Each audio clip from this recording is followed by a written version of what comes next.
살아계시는 하나님, 오늘 또 우리가 그 주님 앞에 나아갑니다. 그 위대하시고 놀라우신 주님의 은혜가 우리 가운데 임할 수 있도록 인도하여 주시고, 주님 우리 각 사람에게 임재하여 주셔서 주의 말씀을 들려 주시옵소서. 그렇게 하실 주님을 찬양하고 살아계신 예수 그리스도의 이름으로 기도 올려 드립니다. 아멘. 찬송 298장 다 같이 찬양하시겠습니다.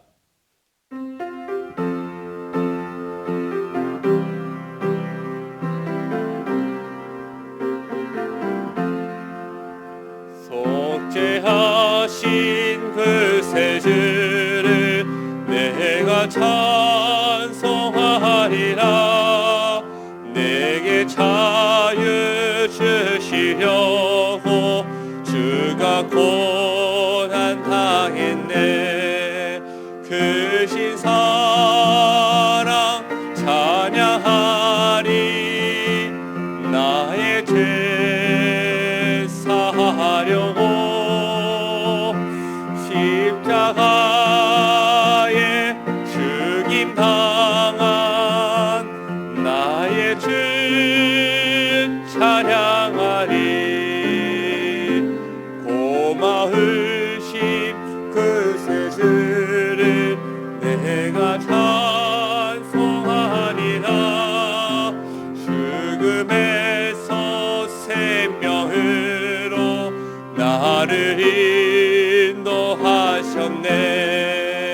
그 신 사랑 찬양하리. 나의 죄 사하려고 십자가에 죽임 당한 나의 주 찬양하리.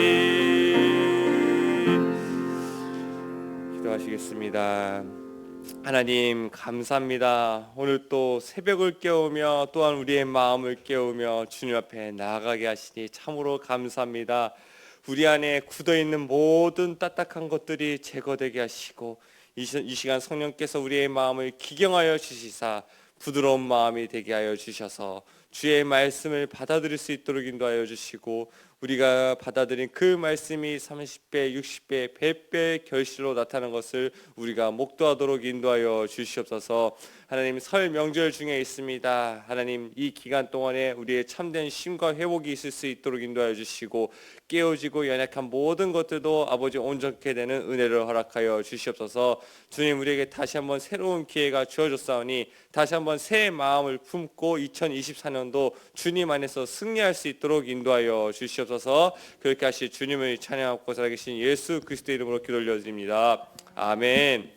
마가복음 2장 1절에서 12절의 말씀입니다. 마가복음 2장 1절에서 12절의 말씀, 우리 같이 말씀을 한 절씩 교독한 후에 마지막 절은 합독하시겠습니다. 수요일 후에 예수께서 다시 가버나움에 들어가시니 집에 계시다는 소문이 들린지라. 많은 사람이 모여서 문 앞까지도 들어설 자리가 없게 되었는데 예수께서 그들에게 도를 말씀하시더니 사람들이 한 중풍병자를 네 사람에게 메어 가지고 예수께로 올세. 무리들 때문에 예수께 데려갈 수 없으므로 그 계신 곳에 지붕을 뜯어 구멍을 내고 중풍병자가 누운 상을 달아내리니 예수께서 그들의 믿음을 보시고 중풍병자에게 이르시되 작은 자야 내 죄 사함을 받았느니라 하시니, 어떤 서기관들이 거기 앉아서 마음에 생각하기를 이 사람이 어찌 이렇게 말하는가? 신성 모독이로다. 오직 하나님 한 분 외에는 누가 능히 죄를 사하겠느냐? 그들이 속으로 이렇게 생각하는 줄을 예수께서 곧 중심에 아시고 이르시되 어찌하여 이것을 마음에 생각하느냐. 중풍병자에게 내 죄 사함을 받았느니라 하는 말과 일어나 내 상을 가지고 걸어가라 하는 말 중에서 어느 것이 쉽겠느냐? 그러나 인자가 땅에서 죄를 사하는 권세가 있는 줄을 너희로 알게 하려 하노라 하시고 중풍병자에게 말씀하시되 내가 내게 이르노니 일어나 내 상을 가지고 집으로 가라 하시니, 그가 일어나 곧 상을 가지고 모든 사람 앞에서 나가거늘 그들이 다 놀라 하나님께 영광을 돌리며 이르되 우리가 이런 일을 도무지 보지 못하였다 하더라. 아멘. 아멘. 제가 어렵고 힘들어하는 것 중에 하나가 있는데 그것이 바로 줄 서는 것입니다. 줄 서는 것을 참 힘들어합니다. 그래서 놀이동산도 싫어하고 맛집에 가서 줄 서 있는 것도 참 싫어합니다. 그런데 제가 줄을 서는 경우가 있어요. 진짜 맛있는 집, 내가 먹고 싶다. 이것만은 먹고 오늘 내가 돌아가야겠다. 할 때는 제가 줄을 섭니다. 저희 교회 식당에서도 마찬가지로 제가 줄을 섭니다. 너무 맛있습니다. 참으로 이 자리를 빌어서 그 식사를 준비하시는 우리 장로님, 권사님, 지사님께 감사의 인사를 드립니다. 오늘 말씀에서도 예수님을 만나기 위해서 수많은 사람들이 모였습니다. 예수님 집에 계신데 라는 그 소문이 퍼지자마자 그 수많은 사람들이 예수님이 계신 그 집 앞에 모여들었어요. 그래서 대문까지 꽉 찰 정도로 사람이 모였습니다. 엄청난 인기입니다. 그렇기 때문에 그 중에서는 예수님을 못 만나고 돌아가는 사람들도 참 많았을 것입니다. 그런데 반드시 예수님을 만나야겠다 생각했던 사람들은 어땠습니까? 끝까지 기다린 거예요. 끝까지 기다려서 예수님을 만났던 것이에요.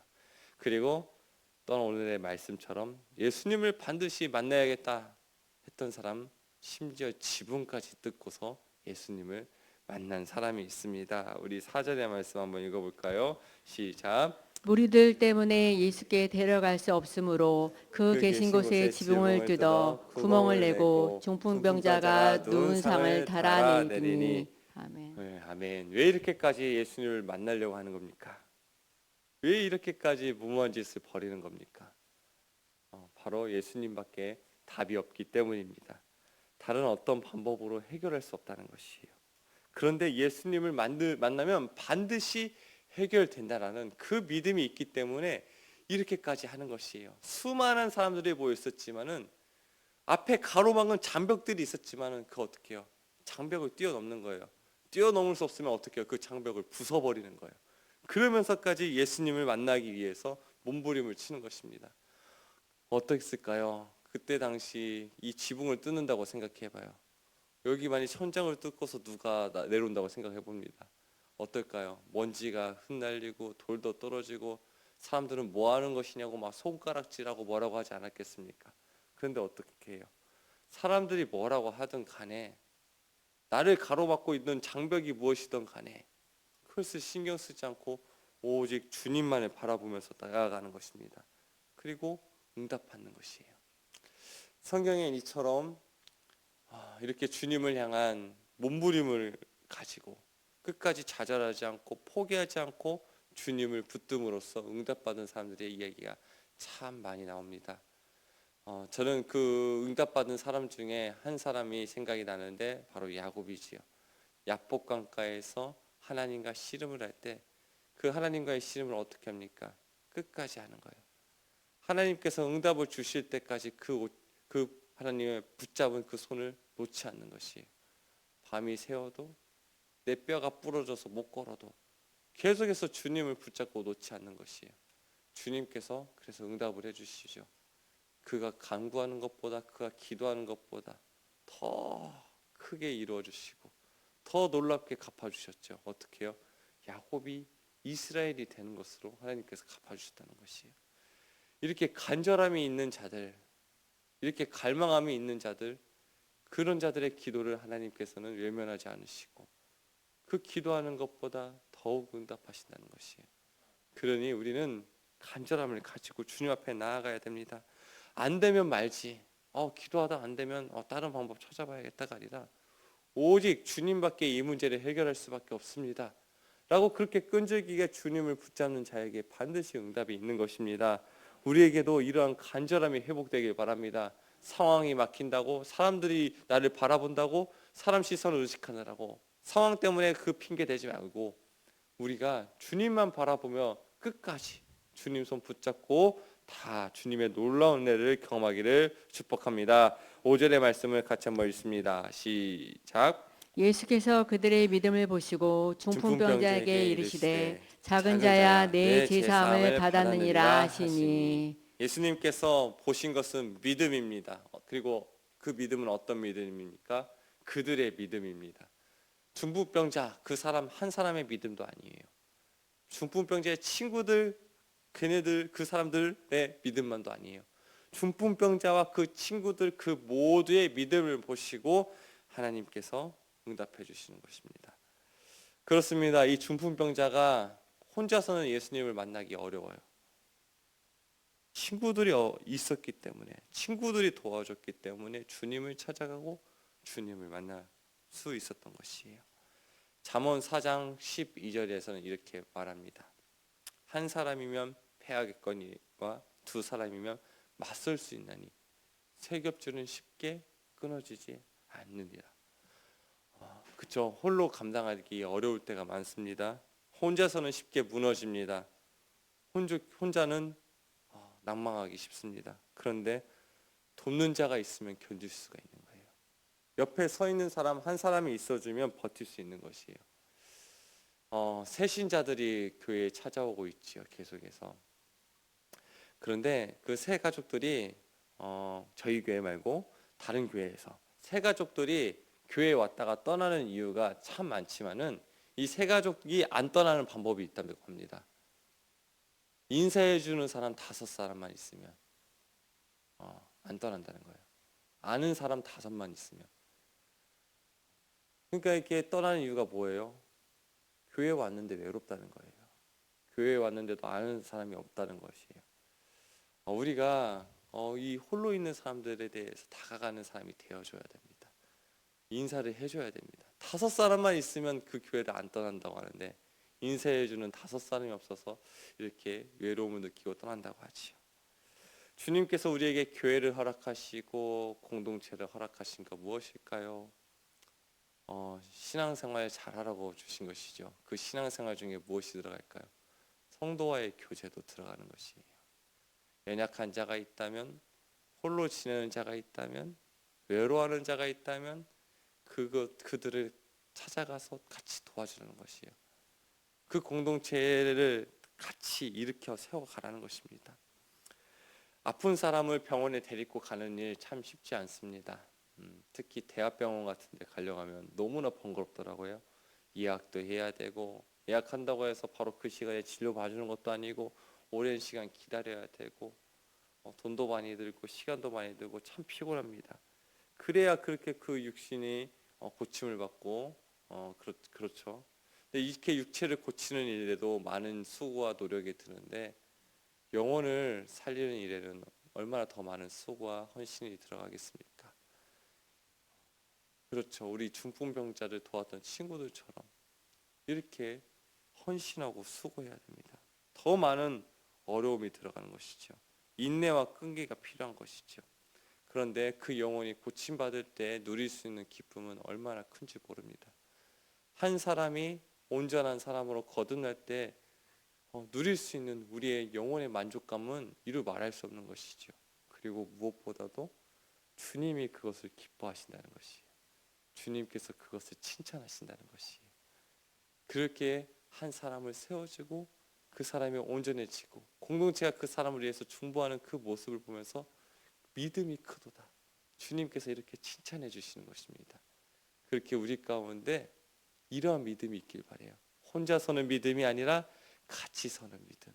같은 마음을 가지고서 같은 몸으로 여기면서 서로 사랑하는 그 믿음이 우리 빛과 소금 교회 가운데 있기를 축복합니다. 우리 6절에서 7절의 말씀을 같이 읽습니다. 시작. 어떤 서기관들이 거기에 앉아서 마음에 생각하기를 이 사람이 어찌 이렇게 말하는가 신선모독이로다. 오직 하나님 한 분 외에는 누가 능히 죄를 사하겠느냐. 그렇게 사람들이 참 많이 모여 있는데도 그렇게 사람들이랑 부딪히지 않고 편안하게 앉아 있을 수 있는 사람이 있었습니다. 바로 서기관들이죠. 그들의 직분 때문에 직책 때문에 그들은 편안히 앉아 있을 수 있었습니다. 근데 이제 서기관이라는 직책이 종교 지도자잖아요. 그러면 참으로 아이러니한 게 무엇입니까? 신성모독이라 생각이 들었으면 가장 먼저 그 자리를 박차고 일어나야 할 사람이 이 서기관들이에요. 어떻게 그런 말을 할 수 있냐 하면서 따져야 돼요. 근데 어떻게 해요? 편안히 끝까지 그 자리를 앉아서 지키면서 아이고 신성모독 하셨네 하고서 그냥 가만히 있는 거예요. 웃으면서. 어떻습니까? 참 비겁하죠. 신념도 없고 믿음도 없고 사명감도 없고 자존심도 없습니다. 체면도 없습니다. 그저 그냥 자리면 잘 지키면 됩니다. 이게 참 안타까운 모습입니다. 그리고 이 서기관들과 마찬가지로 예수님의 그 사역의 모습을 보면서 많은 사람들은 또 이렇게 생각했을 것이에요. 작은 자야 내 죄 사함을 받았느니라. 그 말을 들었을 때 다른 사람들은 야, 이번엔 예수님도 어쩔 수 없나 봐. 못 고치나벼. 이게 끝인가요? 참 실망스럽다. 이런 마음을 가진 또한 이런 반응을 보이는 사람들도 있었을 것이에요. 그런데 사람들이 언제 반응하고 언제 감동해요? 그 중풍병자가 침상을 가지고 집으로 돌아가는 모습을 보고서야 드디어 야, 하나님 살아계시네. 하나님을 찬양하며 경배하고 그 모습을 보며 놀라워했다는 것이에요. 감동받았다는 것이에요. 근데 사실 진짜 기적은 언제 일어났어요? 중풍병자가 일어나기 전에 죄 사함을 받았을 때 그때가 진짜 기적이 일어난 것이에요. 병을 고침받는 것 그 정도는 사실 그건 아무것도 아닌 것이죠. 근데 사람들은 어디에 반응해요? 보이는 일에 반응하는 것이에요. 야, 중풍병자가 일어났네. 못 걷던 사람이 걷네. 그런데 진짜 기적은 그 이전에 이미 일어났다는 것이죠. 성경에는 우리에게 보이지 않는 것을 붙들 것에 대해서 이야기를 합니다. 보이는 현상에 집중하지 말고 보이지 않는 것에 더 집중하고 보이지 않는 그 소망을 너희는 바라보며 살아가라 이야기하는 것이죠. 보이지 않는 것이 더 가치가 있다는 것을 계속해서 말씀은 우리에게 이야기해주고 있습니다. 오늘 말씀에서처럼 중풍병이 이 낫기 전에 예수님께서는 놀라운 기적을 베푸셨어요. 결코 이 세상에서 일어날 수 없는 그 어떠한 사람이 오더라도 그 어떠한 천사가 올지라도 심지어 천사가 올지라도 이룰 수 없는 그 일을 예수님께서 이루어 주셨습니다. 그런데 모르죠. 우리는 기도할 때 참 낙심하기 쉬워요. 또한 주님을 믿는다고 하면서도 예배 드리면서도 우리는 실망할 때가 많습니다. 왜요? 기도했는데 예배 드렸는데 내 현실이 바뀐 게 없다는 것이에요. 여전히 현실을 보고 상황을 보면 실망스러운 일들이 가득하고 기도했는데 응답받지 못하는 것처럼 느껴질 때가 많다는 것이에요. 믿음을 드렸는데 내 믿음이 아무 소용이 없는 것 같다는 그런 마음을 가진다는 것이에요. 근데 오늘 말씀이 무엇을 이야기합니까? 기도할 때 내가 기도하는 것보다 더 크게 이루어 주셨다는 것이에요. 주님께서 이미 응답을 주셨다는 것이에요. 기도하는 그 순간 보이지 않는 그 하나님의 손길이 일하셔서 우리의 죄를 사하시고 우리가 기도하는 그 순간 성령께서 일하셔서 우리가 알 수 없는 놀라운 일을 이미 역사하셨다는 것이에요. 그것을 믿어야 됩니다. 그러니 기도할 때 낙심하지 마십시오. 실망하지 마십시오. 내가 소원하는 것, 내가 간구하는 것, 그 기도의 제목대로 이루어지지 않았을지라도 하나님께서는 이미 응답하셔서 우리가 알 수 없는 놀라운 일을, 그 보이지 않는 그 손길로 놀라운 역사를 일으키셨다는 것입니다. 그러니 우리 실망하지 않고 주님께 끝까지 나아가 기도하며 주님의 손을 붙잡는 우리 성도들, 우리 저와 여러분 되시기를 축복합니다. 기도하겠습니다. 하나님 아버지, 오늘 말씀을 통해서 나의 갈망하는 마음이, 나의 주님에 대한 간절한 마음이 하나님 혹시 사라지지 않았는지를 돌아보게 됩니다. 하나님, 이 중풍병자와 그 친구들이 그 장벽을 뛰어넘고 장애물을 뛰어넘어 주님께 나아갔던 것처럼 하나님, 우리도 그 장애물을 넘고 상황과 환경을 뛰어넘어 그 한계를 뛰어넘어 주님의 손을 붙잡는 자들이 될 수 있도록 인도하여 주시옵소서. 또한 하나님 아버지, 우리 교회를 온전히 잘 세워가고 싶습니다. 정말 하늘의 모습을 간직한 교회가 되고 싶습니다. 서로 사랑하고 아끼고 이렇게 세워주는 그런 공동체가 되고 싶사오니 주께서 우리에게 사랑을 가르쳐 주시옵시고 사랑할 이가 누구인지 바라볼 수 있는 눈도 허락하여 주시옵소서. 그리하여 이 땅에 천국을 이루면서 살아가는 우리가 될 수 있도록 인도하여 주시옵소서. 또한 하나님 아버지 말씀을 통해서 보이지 않는 것이 이미 우리 가운데 이루어지고 있다는 것을 하나님 알려주시니 참으로 감사합니다. 하나님 우리 가운데 실망한 자, 낙심한 자가 있다면 다시 한번 말씀 붙잡고 일어날 수 있도록 인도하여 주시고 성령의 역사가 우리 가운데 일어나는 것을 그들의 영적인 눈을 열어 볼 수 있도록 인도하여 주시옵소서. 그래서 끝까지 주님 손 붙잡고 살아갈 수 있도록 인도하여 주시옵소서. 아버지 하나님 연휴 기간입니다. 오고 가는 길 우리의 안전을 지켜주시고 마음 상하는 일, 몸 상한 일 없도록 또한 하나님께서 돌봐 주시옵소서. 가정이 깨어진 자들이 있다면 그들의 가정을 불쌍히 여겨주시고 다시 하나 될 수 있도록 인도하여 주시고 주님의 위로가 있을 수 있도록 인도하여 주시옵시고 이 연휴 기간 동안에도 병중에 있어서 가족들을 만나지 못하는 환우들의 그 삶도 주님께서 돌봐주셔서 아버지 하나님 그들을 친히 위로하여 주시고 주님이 친히 그 곁을 지켜주시옵소서. 늘 우리에게 좋은 것을 베푸시고 아름답고 선한 길로 인도하실 예수 그리스도의 이름으로 기도 올려 드리옵나이다. 아멘.